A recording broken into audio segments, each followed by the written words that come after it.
नमस्कार, मैं आशंक पाठक। आज से कुछ ही दिनों में तेलंगाना के लोग तेलंगाना विधानसभा चुनाव के लिए वोट डालेंगे और इस बार का चुनाव बहुत ही इंटरेस्टिंग होने वाला है।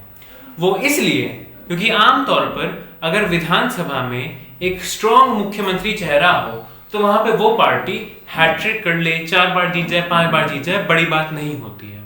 लेकिन इस बार बड़े बड़े मीडिया हाउसेस भी ये कह रहे हैं कि कांग्रेस के आने के आसार हैं और कांग्रेस आगे चल रही है। जबकि तेलंगाना के मुख्यमंत्री केसीआर एक बहुत ही पॉपुलर चेहरा हैं और one of the most popular CM's में उनकी गिनती भी आती है इंडिया में। आइए आज तेलंगाना चुनाव की बात करते हैं कि लहरें किस तरफ जा रही हैं। 30 नवंबर को वोट डालने जाएंगे और इन वोटों की गिनती और नतीजे आएंगे 3 दिसंबर को, बाकी 4 राज्यों के चुनावी नतीजों के साथ ही। यहाँ पे अब पार्टियों की बात करते हैं। यहाँ पे कौन कौन सी पार्टीज हैं। यहाँ पे पहली है भारतीय जनता पार्टी, फिर है कांग्रेस पार्टी, फिर है जो अभी मुख्यमंत्री हैं उनकी पार्टी भारतीय राष्ट्रीय समिति, जो पहले तेलंगाना राष्ट्रीय समिति थी, और यहाँ पे है असदुद्दीन ओवैसी की party AIMIM, all India Majlise Ittehadul Muslimeen. 2018 में विधानसभा चुनाव हुए थे तो केसीआर की पार्टी भारतीय राष्ट्रीय समिति को 88 सीट्स मिली थी 119 में से।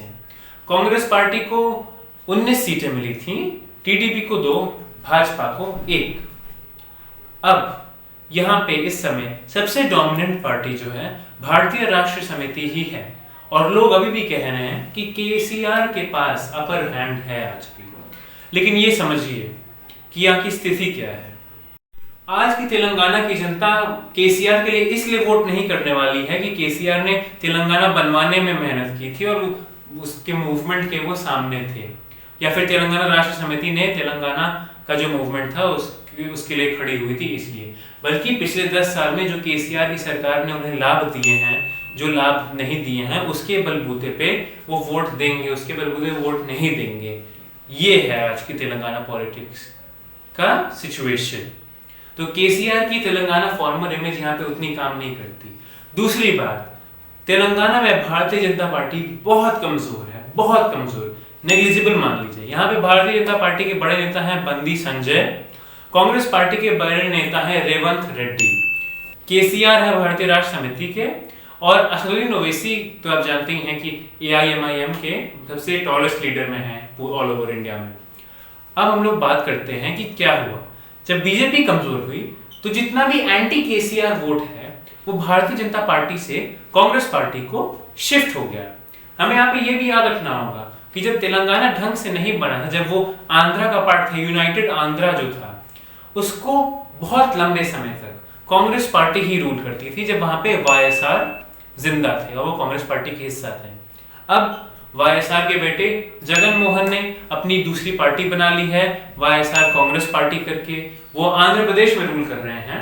लेकिन ये इंपॉर्टेंट इसलिए है क्योंकि तेलंगाना के जो लोग हैं वो लोग तो सेम ही है ना आज भी जो पहले थे, और पहले वहां पे कांग्रेस काफी डोमिनेंट थी। तो बहुत ही ग्रेजुअल और बहुत ही लॉजिकल बात है कि अगर केसीआर के बाद वो किसी को देखेंगे तो पहले बीजेपी को नहीं देखेंगे, वो पहले कांग्रेस पार्टी को देखेंगे। कांग्रेस वहां पे मजबूत हो भी रही है। राहुल गांधी ने कर्नाटक चुनाव के तुरंत बाद तेलंगाना में कई सभाएं की, कई रैलीज की, बड़ी बड़ी रैलीज की, और वहां पे बहुत भीड़ आई, उन्हें बहुत जन समर्थन मिला वहां पे, जिसको देख के कोई भी कह सकता है कि हाँ, तेलंगाना में कांग्रेस के पीछे जनता अब आ चुकी है।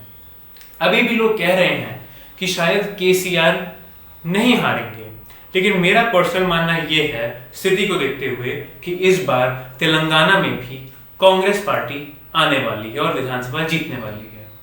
अब एक बार बात कर लेते हैं लोकसभा के बारे में।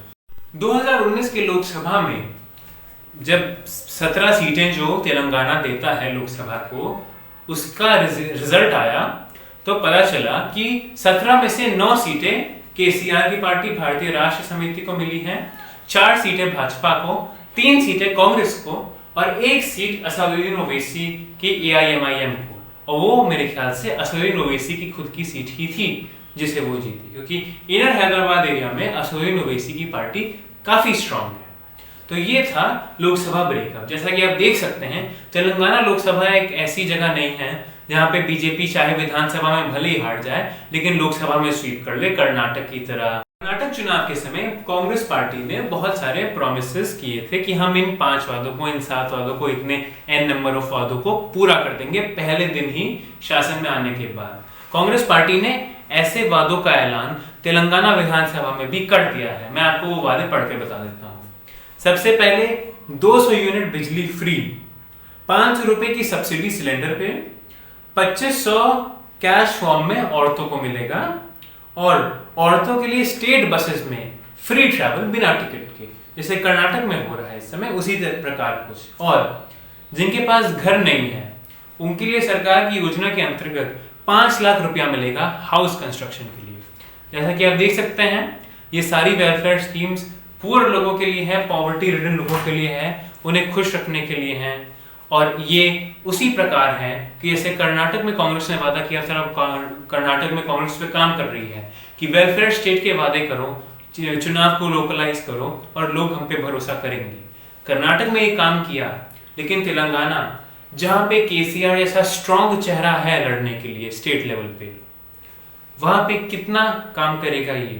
क्योंकि केसीआर ने खुद भी बहुत सारी लाभार्थी वेलफेयर स्कीम्स लॉन्च की हैं अपनी जनता के लिए। जाहिर सी बात है, वो 10 साल से शासन में रही है। यहाँ पे जो स्टेट पार्टी है वही डोमिनेंट फोर्स है लोकसभा में।